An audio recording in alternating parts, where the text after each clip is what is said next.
Magandang gabi po sa ating lahat. Ang aking babasahin ngayon ay makikita sa mga awit, Kabanata 79, talata 1 hanggang 4. Panalangin upang iligtas ang buong bansa. O Diyos, pinasok ng hintil ang lupang pangako. Hayot iyong masdan, winasak ang lungsod. Ang banal mong templo ay nilapastangan. Ang mga katawan ng mga lingkod mo ay ginawang pagkain ng mga ibon. Ang kanilang laman sa mga halimaw ay ipinalamon. Dugo ng bayan mo'y ibinubo nila sa buong palibot nitong Jerusalem. Katulad ay tubig, sa dami ng patay ay walang maglibing. Ang karatig bansang dooy nagkasaksi, kami kinutya at nagtatawa sila. Lahat sa palibot mo'y humahalakhak sa gayong nakita. Yun lang po. Maraming salamat. Purihin ang Panginoon. God bless. Isang mapayapang gabi po sa ating lahat. Akin pong ibabahagi ngayon ay mula po sa Aklat ng Mga Awit, Kabanata 79, sa talata 5 hanggang 6. Ito po ang naksaad. Iyong galit sa amin, O Yahuwah, hanggang kailan ba kaya matatapos? Di na ba titigan ang pagkagalit mo sa amin tutupok? Doon mo ibaring ang matinding galit sa maraming bansang ayaw kang kilalandin. Mga kahariang ang banal mong ngalay ayaw nang tawagin. Ito po ang nakasaad sa banal na kasulatan. Ang pagpupuri at pasalamat ay lagi sa Amang Lumikha. Amin. Magandang gabi po sa ating lahat. Ang babasahin ko po ay mula po sa Salmo chapter 79 verse 7 to 9. Dahil pinatay nila ang mga mamamayan ninyo at winasak ang kanilang mga lupain, huwag ninyo kaming parusahan dahil sa kasalanan ng aming mga ninuno.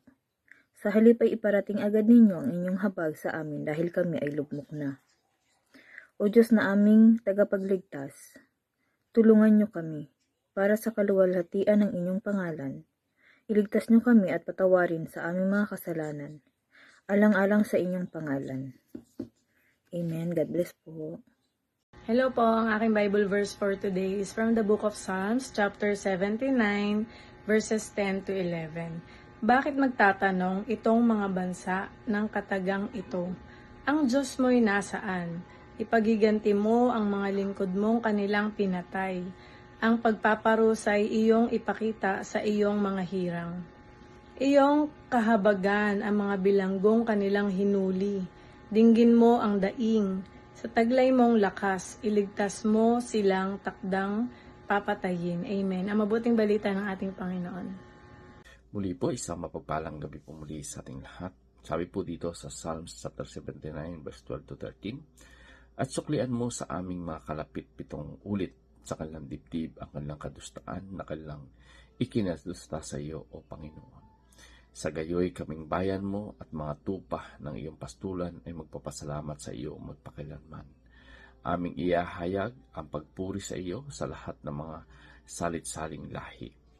So sabi po dito, no, sa Psalms chapter 79, ito po ay panaghoy po ito ni Asaph, no, matapos wasakin yung Jerusalem. At dito po natin makikita na ito ay panalangin po, no, doon sa hustisya at panunumbalik, yung sigaw po ng bayang Israel na sugatan, ngunit andun pa rin po na umaasa sa Diyos.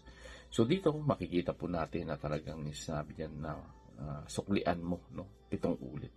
Hindi po paghihiganti ng tao, kundi ito po ay paghiling, no, ng bayan sa Diyos na kumilos, no. So pagkat dito makikita natin na talagang hindi po tayo ang dapat huhusga, kundi ang Diyos po, sapagkat ang Diyos po ay isang makatarungang hukom, no. Dito kapag nakikita natin o tayo mismo ay nakaranas ng pag-api, ay dapat po ilapit natin ito sa Panginoon, no, sapagkat ang Panginoon po ang karapat-dapat na magbigay ng parusa. At dito po sa ating binasa, no, sinabi po dyan, kami magpapasalamat, aming iyahayag ang pagpupuri. So, yung tunay po ng pananampalataya ay nagpupuri po yan kahit dumaraan sa mga pagsubok, kahit sugatan, andyan pa rin po yung pagpupuri sapagkat ang sitwasyon ay ang kanyang pagpupuri ay hindi po nakabatay sa sitwasyon, kundi po sa pagsamba na hindi po nasisira sapagkat ito ay matatag. No? So, makikita din po natin dyan, no?